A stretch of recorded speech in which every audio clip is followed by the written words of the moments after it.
W. Bush. Very good. Just start one. Okay, thanks. Sit down, please. We got to get to work. Neil, thanks for having me. I appreciate the opportunity to come to such a shining example of compassion and love here in the heart of Cincinnati, Ohio. I want to thank you all for coming as well. I particularly want to thank my friend Bob Taft and Hope Taft for coming today. Governor and Hope, thanks for coming.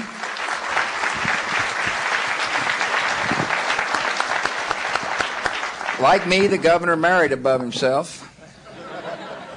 And I know that Hope has done a lot of work here in the Cincinnati area of helping save lives and changing society one soul at a time. And when you think about it, that's really what we're here to talk about, isn't it?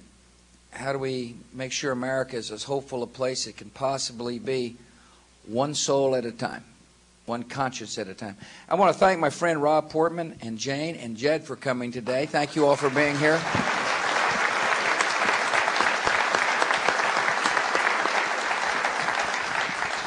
I like to say this is what we're going to discuss today is part of what we call a compassion agenda.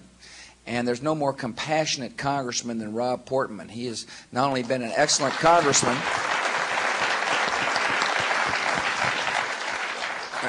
but as well he's been very much involved in inspiring and supporting groups to interface with those who need help. I appreciate Congressman Steve Shabbat coming as well. Steve, it's good to see you, sir. Appreciate you being here. And from Dayton, Ohio, Congressman Mike Turner. Nice you come, Michael. Glad you're here. As well, we've got State Senate President Doug White. Senator, where are you? Yeah, not a very good view, but maybe it is the best angle. Thank you for coming. I know we've got other state and local officials here. I appreciate you taking time to come. I met Charlene Calhoun. There she is. She was there right at the steps of Air Force One when I disembarked. And the reason I bring up Charlene is that she is a volunteer here. See, oftentimes as we discuss our country, we think in terms of our strength being the military.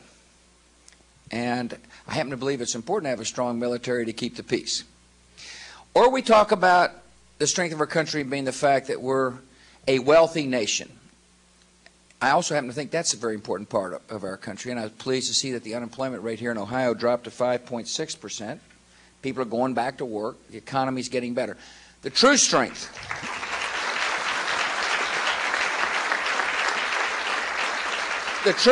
of the country is the hearts and souls of our citizens. That's the true strength of America. See, government can hand out money, and we're going to talk a little bit about the money we want to hand out. But government cannot put hope in a person's heart or a sense of purpose in a person's life. That happens when a loving soul like Charlene puts her arm around somebody who hurts and says, what can I do to help you? What can I do to make your life a better life? How can I, a citizen of America, interface with you to help you understand there is a bright hope and a better future? No, the strength of this country is the hearts and souls of the soldiers in the Army of Compassion. Charlene, thank you for being a soldier.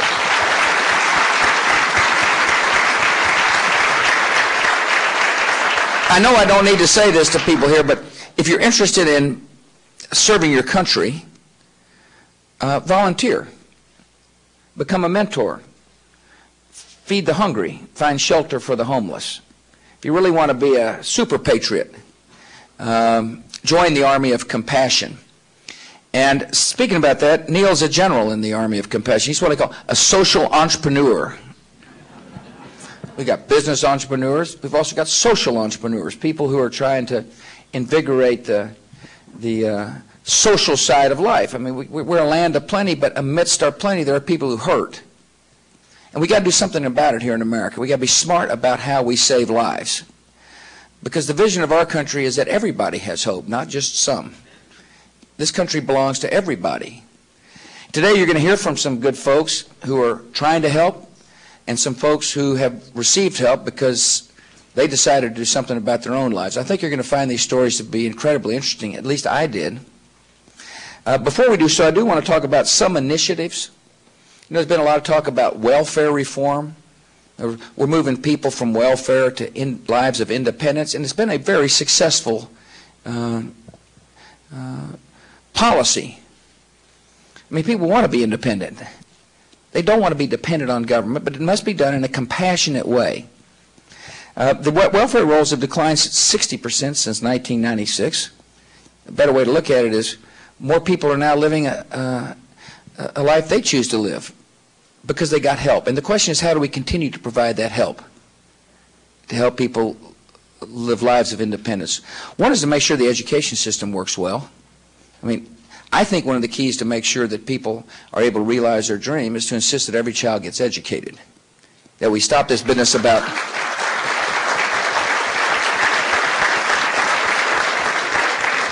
there was a kind of a mindset here in America that says, oh, let's just move them through.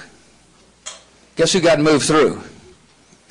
Generally inner city kids, kids who parents don't speak English as a first language. They're the easiest ones to quit on. And our system did. We've changed that. I want to thank the members of Congress here. I want to thank the governor as well. See, we're setting high standards now in America. We said in return for federal money, for the first time we're asking the question, can the kid read? Seems like a reasonable question, doesn't it, in return for taxpayers' money? At least can they read at grade level in the third grade? We want that answer to be absolutely yes. And if not, we want to know why. We want the problems corrected early before it's too late. We got to stop shuffling kids through. We're now a results-oriented system. And that's important for moms and dads to know. So you need to know, if you're a mother or father with a kid in school, you need to know whether or not the school is meeting expectations. I like to say we're challenging the soft bigotry of low expectations. If you got low expectations, you're going to get lousy results. So step one is to make sure that people are independent in America, is to make sure people are educated in America. Step two is to do some smart things with taxpayers' money. I think one of the smartest things we can do is encourage families, and is to have is to spend money on grants to states to be matched by states, or grants directly to faith-based or community-based programs that teach people what it means to be in a successful marriage. And you say, why do you think that? Well, strong families really mean that children are going to grow up, children have a better chance to succeed. Let's just be blunt about it. If a child grows up with a mom and a dad, they have a much better chance to succeed. We want everybody to succeed in America. If that's one of the keys to success, it seems like it makes sense to encourage strong families in America. And so one of the things we're going to talk about today is how a program such as Talbot House works to encourage marriage and strengthen families. And as I mentioned, I've asked the Congress to spend about $300 million, $290 million, for grants on, to states and or directly to programs, all which are set up to provide parenting classes and family classes. Seems to make sense to me. Secondly, I know that many a good soul makes a mistake in their life and ends up in prison. And it seems to make sense to me to spend taxpayers' money to help these prisoners realize a better tomorrow when they get out of prison. Give them a second chance. And I want that second chance to be done not only in kind of the traditional way, but also through faith-based and community-based programs. I mean, I frankly can't think of a better reentry program for somebody to be there with open arms saying, I love you no matter what you may have done in the past. I want you to succeed, and we're here to help. And so I'm asking the Congress to spend some money on a prisoner reentry initiative, as well as a mentoring program for children whose moms and dads may be in prison. See, I think we need to make sure those kids understand that they've got a bright future as well. Finally, one of the big challenges we face here in America is the challenge of addiction to alcohol and drugs. I have asked the Congress to support a new initiative which basically says to the addict, we're going to give you a script. We're going to give you kind of the money, and you get to choose where you find your help. Sometimes you can kick alcohol or drugs by going through the traditional clinical assessment. A lot of times, however, you need to change your heart. If you want to change your habits, you need to change your heart. Government's not very good about changing hearts. See, government's law and justice. Government isn't love. But you can change your heart by interfacing with people who may have heard a call from above.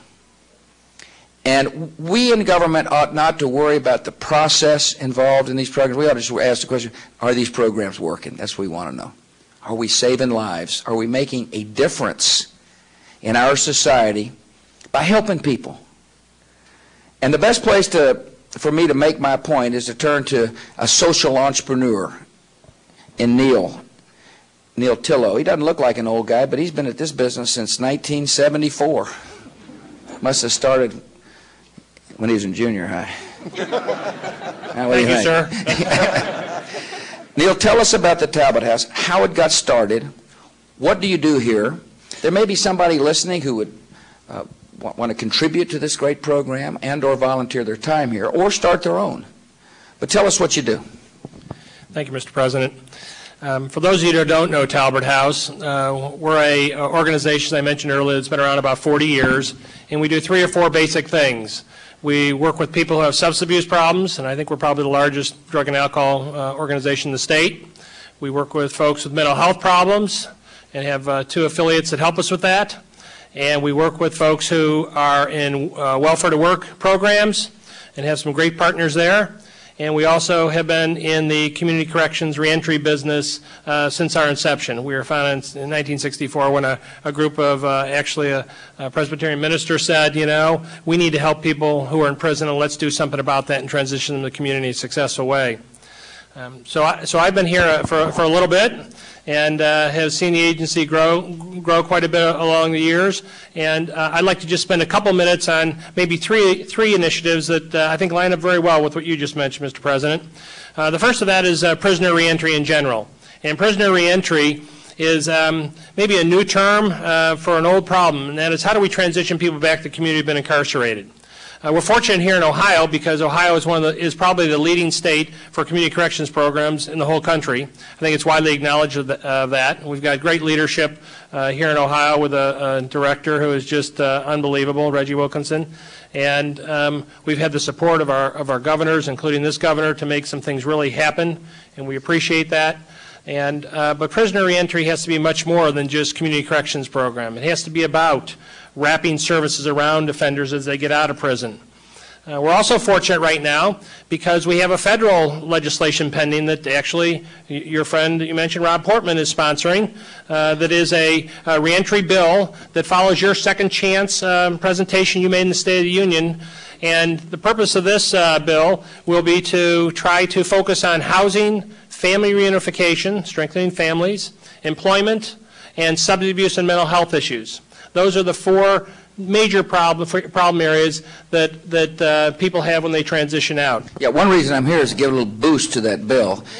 I want to explain what we're doing, but I got a little method behind it all, see?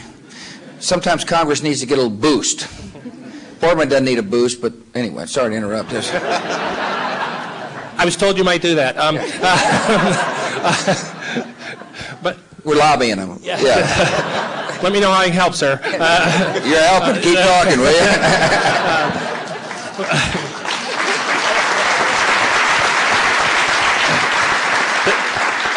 This, as I mentioned in my opening remark, is an unbelievable and opportunity of a lifetime, certainly an opportunity of a career for me to talk to all of you and to talk to our president about this.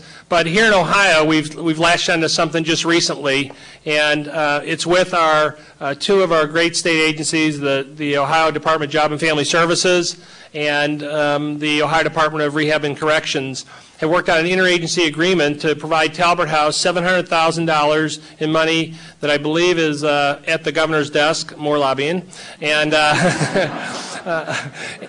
got him. You got him. Yeah, no. We are going to start a family reunification program for male prisoners being released from 2 institutions in the Dayton, Ohio area, and have a pre-release program in the institution and a post-release program in the community to reunite families, moms and kids, with these men before they leave, and to try to help focus on some of those areas we talked about: housing, employment, and so on and so forth, but mainly family reunification, parenting skills, fatherhood skills, etc. They need these things, these services, and we want to provide them, and we're so pleased that we have the leadership in this state that made that happen. And so that's the first thing I wanted to mention, was these reentry initiatives. The second thing I wanted to mention was really welfare to work. And we've been fortunate here in this community to have a great county organization, Job and Family Services, that has led the way. And they, along with Talbert House and others, have started some programs. Talbert House co-founded ACT, which is a well-regarded welfare reform agency here in town. You're going to hear from a couple ACT clients in a few minutes, sir. And we also have been involved in something called Community Link, which is a welfare recipient program. ACT diverts clients off of welfare. Community Link deals with folks who are going on public assistance. But the goal of both of those programs is to try to provide the families the necessary resources to make things happen different than happened before, to change their lives. We can't change their lives. They have to change them for themselves. They have to make those decisions. And we try to provide the tools and the resources to make that happen. So we're really pleased about those 2 terrific initiatives that we got going here. And the key there is flexibility. In the old system, there was no flexibility. In this system, there is flexibility. And we've been able to do things that haven't been able to be done in other jurisdictions and in previous times. And so we're really pleased about that, and would encourage you to continue to support as much flexibility in welfare programs as you possibly can. Yeah, let me comment on that, if you don't mind. He didn't mind. You see, if we can get government to focus on results as opposed to process, you'll find there'll be a lot of flexibility for you. And that's the attitude we got to take. It's really a difference about, who do you trust, if you really think about it. Do you trust a social entrepreneur on the ground, or do you trust a planner in a faraway capital? And I think you'll find that these initiatives I've talked about and the spirit that you've just defined is now kind of the attitude in Washington. And that's important. It really is important. If we say what matters is whether or not people's lives are being saved, you figure out how to do it, you'll find that the entrepreneurial spirit at the social level will be much more invigorated and much more alive. The energy level will be tremendous at the grassroots level, and that's really the job of government, is to set the strategy and the goals and get out of the way. Now, if you don't perform, you'll find I hope you'll find government to be very inflexible, because we don't need to fund failure. What we need to do is fund success. Anyway, sorry. It's quite all right. The last point I wanted to make before moving on to our next participant is the whole need for additional drug treatment. Many of the problems that ex-offenders and some welfare recipients face are mental health and substance abuse problems. One of the #1 issues with welfare recipients, by the way, is depression. It's a very tough time, anxiety, feeling like, why didn't I succeed? But also then drug abuse comes in many cases. And so the initiative that you proposed in the 2003 State of the Union is right on target. We need more drug treatment access in this community and every other community in the country. And as long as we're lobbying, Ohio has submitted an application to the federal government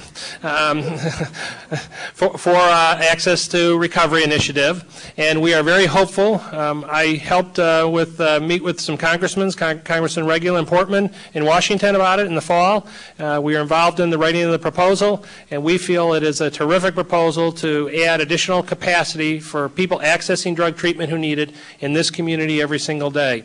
And so we think that the synergy of those issues is where the power is. The synergy around welfare reform, around prisoner reentry, and around additional drug treatment, those things together are more than the individual pieces. The sum of the parts is more. And so we really want to encourage you and thank you for your leadership and for your patience in some way as things have to roll through the process for these things to happen. And really, as I said to you earlier when we met, the optimism you give us. That's so important. Good job. You ready? Okay, we got Terry Rust with us. She's a master clinical service provider. I think I got it right. More importantly, she is a supervisor of 2 programs. Yes, sir. Tell us what you do. And thanks for coming. Thank you, sir. I am a supervisor of 2 programs under a cluster called Regional Corrections of Talbert House. The first one is Turtle Creek. It's a halfway house located in Lebanon, Ohio. The second one is Community Correctional Center, which is what it's called, a Community Correctional Center, also located across the parking lot in Lebanon. Both programs together serve about 170 clients at a time, 106 in one and 70 so in the other one. The programs that we work with these guys on a individual basis. There are programs in there that obviously have to attain to certain aspects of the program, but overall we work with them on an individual basis. They come in with a variety of needs, a variety of things getting in their way, barriers, and we work with them to break down those barriers for success into the community. They're referred to us from county probation judges, from parole, directly from the institutions, and referrals from the judges in other counties too. Sorry, I think I said that. But they come to us, and a lot of them choose to come to us over going to prison, thinking that what they're coming to will be an easier part to do than hard time in prison. And what they find out within, probably 24 hours, is that we ask a whole lot more of them than a prison system does at this time. We ask them to look at themselves, to stop, look at themselves, look at what's holding them back from success. During the whole process, we address needs such as mental health, drug and alcohol, criminal thinking, family issues, being reunited with their families, whether they have support out there or not.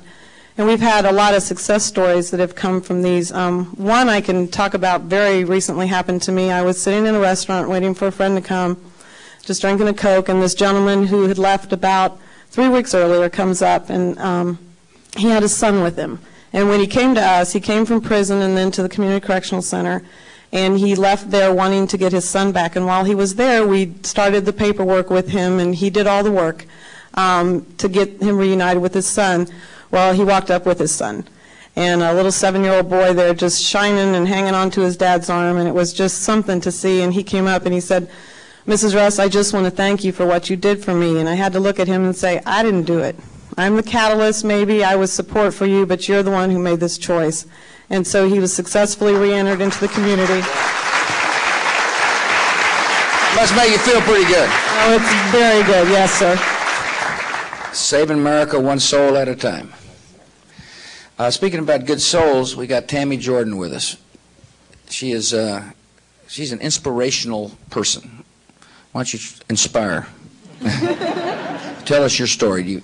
Well, actually, I'm one of the success stories from the Talbert House. A few years ago, I made a poor decision. It pretty much turned my life upside down. I was incarcerated for 3 years, and after my incarceration, I was released to the Talbert House, transitioned to the Talbert House. During that time that I was released, one of the aspects of the program was for me to obtain employment. After being there for about 2 weeks, I was employed. At that time, I had to start to rebuild my family. Right now, I've been married for 18 years. I have 4 beautiful children, which at that time, we owned our own home. I lost my home, my job, as well as my family had to be separated because of this. But with the Talbert House, they helped me to start to rebuild my family, rebuild my life. I had a job, so the next part I had to focus on was to rebuild my family. One of the programs that they have, which I started with them, was to set up a savings account. And they worked with me on budgeting and planning for the future. So upon my completion of the program, I came out with a savings account where I was able to obtain a nice housing for my family, as well as a car for me to be able to get back to work. I'm still employed at the position that I worked at. I have since been promoted. I am now in a position where I help people. I am able to take what I learned from the Talbert House and give back to the people who come to me for help. Thank you. Is that your family down there? Yes, it is.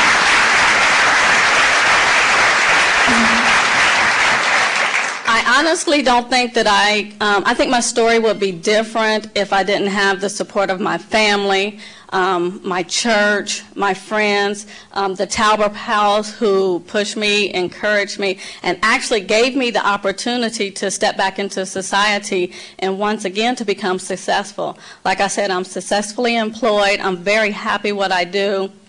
And I'm not stopping. There you go. I look forward to the future now. Thank you very much. You're great. Thank you.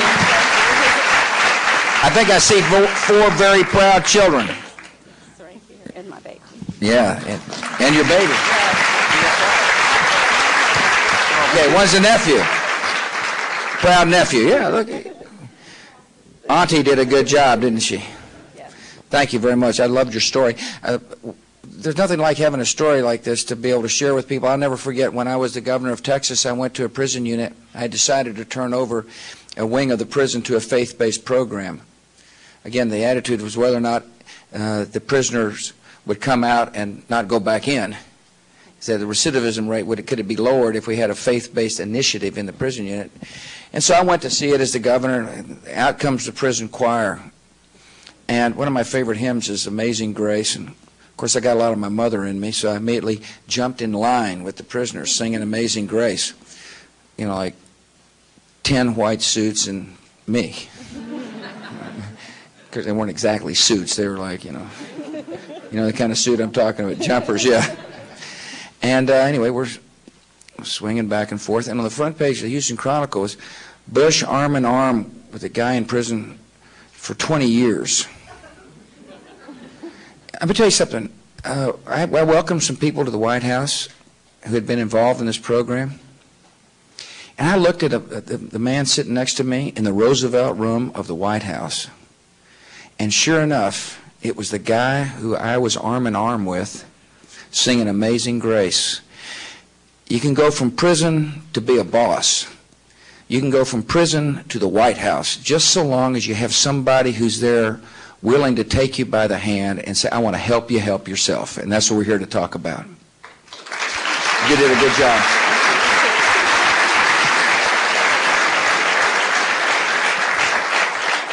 We now have a family with us, the Groves family. That would be Darla. Yes. Larry. Yes. Tell us about your story. Have you decided which two are going to talk? Well, we We both both talk. are. Okay, good. Well, let her go. People are interested why you're here. Well, first of all, I want to say we have two lovely kids here, Where are Marcus they? Marcus, how are and you? Bethany. Bethany in the He's front 9 Oh, years Bethany, old how are and you? she's Yeah. 13. Listen to your mother. Still listening to mine. You know, in the year of 2001, Darla and I, we were very happy. We thought we was really living the American dream. We had both got us a house. You know, we was just got the first home. We had everything going pretty well the way that we liked it. Darla was a full-time worker. Me, on the other hand, I elected to work part-time and be a stay-at-home dad. We thought that it would work pretty good, and it did so far. But then something strange happened, something that we had no control over. In the year of 2002, our life was changed for today, probably for the better. But at the time, we felt like our whole world had crumbled down upon us. We didn't know what to do, where to go about doing anything, because Darla had lost her job. And it was so devastating, we didn't know what to do. We didn't know where to go to seek help, who to talk to. Our family is in another state, so we felt like at the time that we was all alone. But we found out that there was help out there. And that help came through a program called ACT. Once we got down to ACT, and we explained to them some of the things in which that we were doing, they had a caseworker there that talked with us and explained to us some of the things that we could be doing a little bit different to make a change in our life. So we went about listening to them, trying to see what was going on, doing a lot of soul searching, my wife and I. We were trying to decide what would be better for us to do. Well, they decided, along with us, that... Well, they decided it would be best if I go back to school. So after 17 years out of being out of school, it was in my best interest to go get an education, which I did not. My situation was that I worked in a corporation for 7 solid years and had moved my way up the ladder, and I had done well in that job, very well. But in reality, it didn't do me any good once I got out of that corporation. So, needless to say, it was the most devastating experience in my life to lose a job, and to lose a job at no fault of my own. That was the longest drive I'd ever have coming home to tell my family that I had lost a job that provided the major source of our income. We had our credit union, everything was surrounding this job. So we had to make some changes, but I knew that day when I went home, life as we knew it had changed. And that is extremely difficult. The hardest thing in life to do is to make a huge change. But we had to do it. Many tears, much frustration, much anger, much depression. But we were able to get some help and some support from ACT, which ACT means accountability, credibility together. When you go down to ACT, they make you accountable for your actions. They set a goal for you, they set a guideline, and the credibility portion means that they trust you to follow through with these goals that you have set for yourself. Not only was the goals that we had set for ourselves that we were trying to attain, it also involved our children. Because, you know, when things happen to you, sometimes our children fall apart because we're not there to try to find places for them to be and places for them to go. Well, ACT had a reading program that we involved our kids in, and once a month they had a family setting program, which we didn't have here in Ohio. So once a month, we would, as a family, we would go there for moral support, talk about some of the issues that involved our everyday life, you know, that was really close and touched base to each and every one of us. It wasn't something that we just came up out of the blue. It was something that involved everyone and everyone that was a participant that was involved in the program.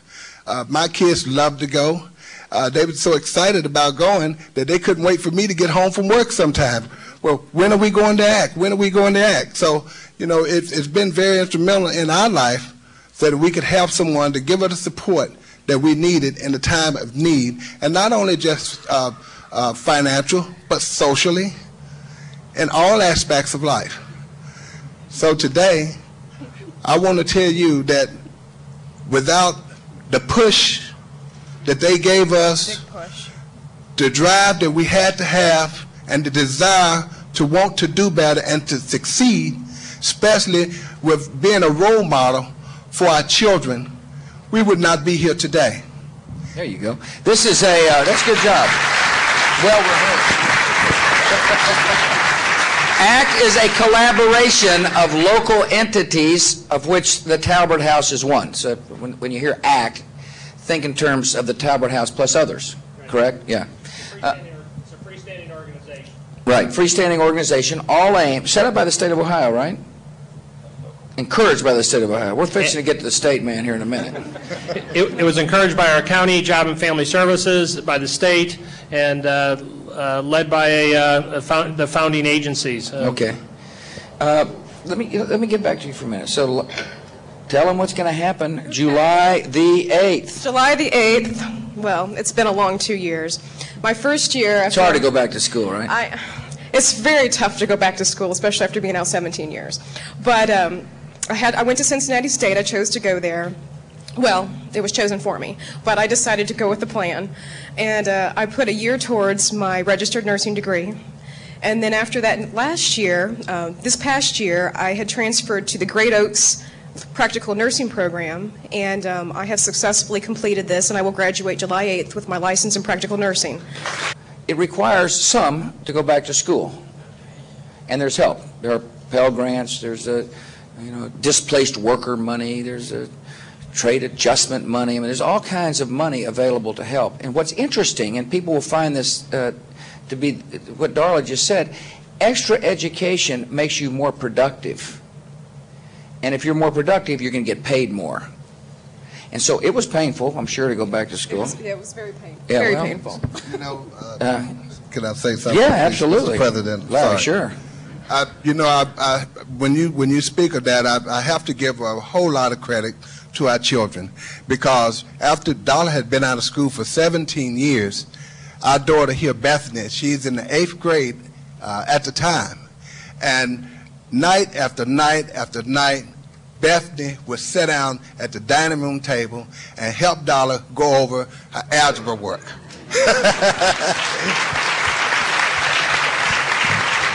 You're working, are you?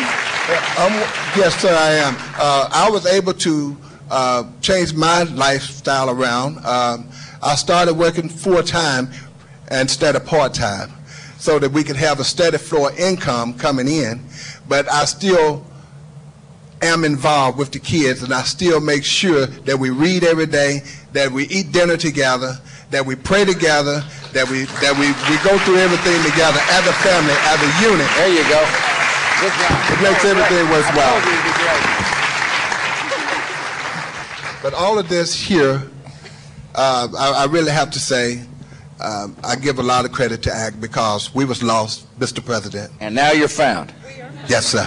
That's good. Congratulations. You found yourself.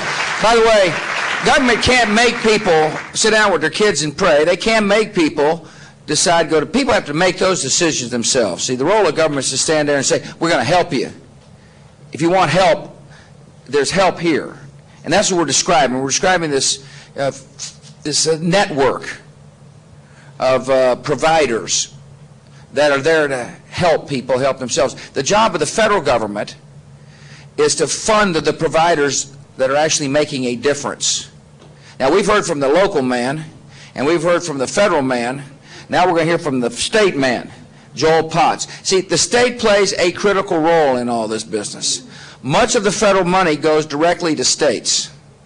One of my jobs, by the way, is to make sure governors understand the vitality of faith and community-based programs, and that they ought to be spending federal money that we send to the state on programs which work. Whether or not they got a cross on the wall or a Star of David on the wall, we should not worry about faith being a part of the delivery of social services. As a matter of fact, quite the contrary, we ought to welcome that. Anyway, you've got a job to do here, and if you would share with us the Ohio vision. Yeah, thanks for coming. Potts works for the state. He's the Ohio Department of Job and Family Services. Yes, thank you, Mr. President.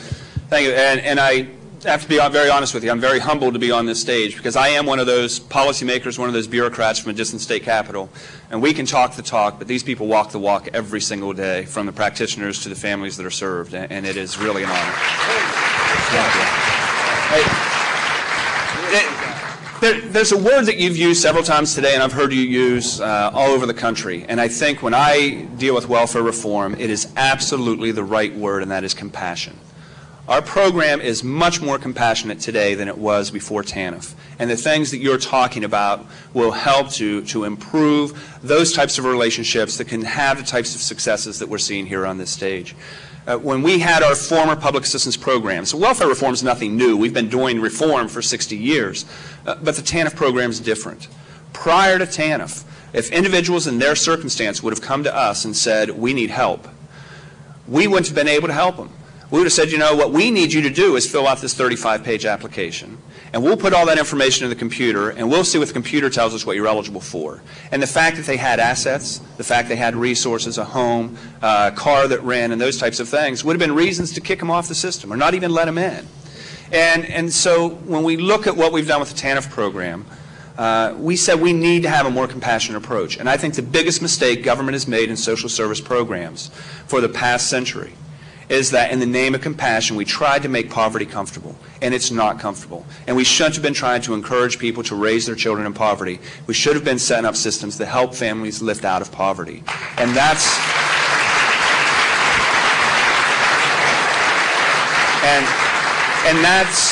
what we've been trying to do here in Ohio, and I appreciate you giving us a few moments to show off what we're doing. We're very blessed in this state to have a governor who's committing and committed to making the rhetoric a reality. We just opened a new Office of Faith-Based Initiatives. Director is here, Krista Sisterhen. She is a wonderful individual and the perfect person to be heading up this. We also do very much in the state of Ohio what you're proposing to do. You're talking about giving the power to the states. Here in Ohio, we give the power to the counties.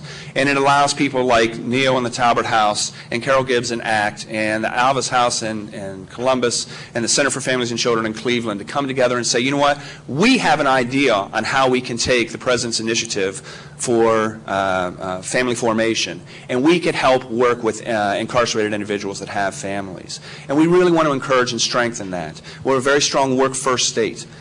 We have a 70% participation rate already, and frankly, I think that's low. I know that you're trying to get the country to get to 70%. I would be very comfortable we're filing above 90%, because every moment somebody's on public assistance, they need help. And we should be working with those families more, not less. And that's really the strength. I think one of the real strengths of your initiative is you're proposing it.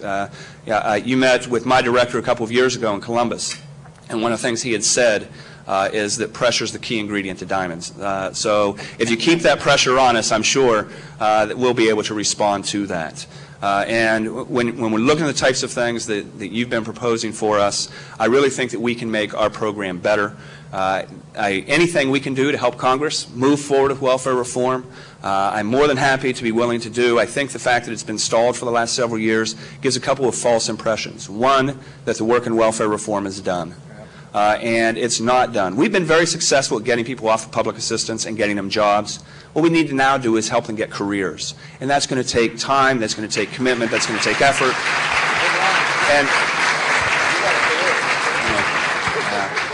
And the second thing that I think is even more damaging with our state legislators that are here, it makes it difficult for them, is that short-term funding leads to short-term solutions. To not know for more than 3 months at a time what's going to be there and what's going to happen makes it very difficult. And finally, I think that I'm asked all the time, what makes welfare reform successful? Why is it successful this time and it wasn't before? Is it the economy? Is it time limits? Is it sanctions? What is it? And I think that it's something very, very basic.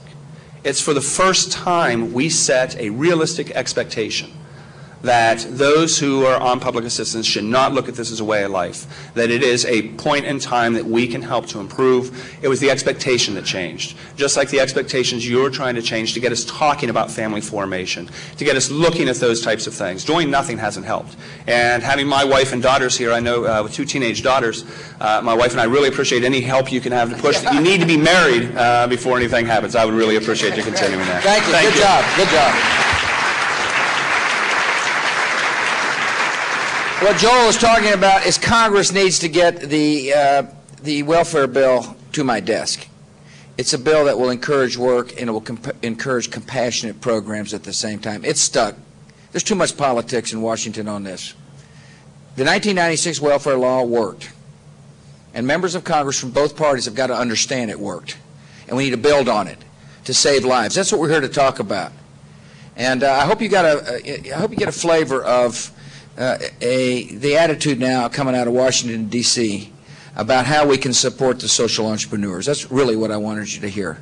I wanted you to hear that there, in your own community here in Cincinnati, you've got heroic figures, heroic people saving lives on a daily basis. And these folks need to be supported. They need to be supported at the local level, they need to be supported at the state level, and they need to be supported at the federal level. And then you saw some great examples of people who made a choice. They said, I want to do better. I want to be a mom. I want to be a mom and a dad. I want to put food on the table, and I'm not afraid to ask for help. If anybody's listening out there who needs help, call the Talbot House or call the state and ask where you can get help, because there's plenty of people in this good state with big hearts who are willing to help. I want to thank you all for coming. May God bless the state of Ohio, and may God continue to bless our great country. Thank you very much.